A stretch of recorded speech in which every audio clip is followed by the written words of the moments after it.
Социалдык тармактарда Бишкектеги Кудайберген базарына жакын жерде унаа тетиктерин саткан дүкөндүн өрттөн кийинки видеосу тарады.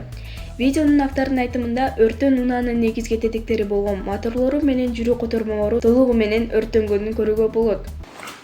Жердеги алюминий экен. Вообще таң калыштуу.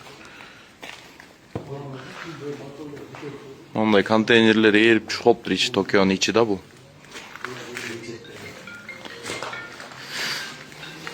Кудай өзү эми жеңилдигинен берсин.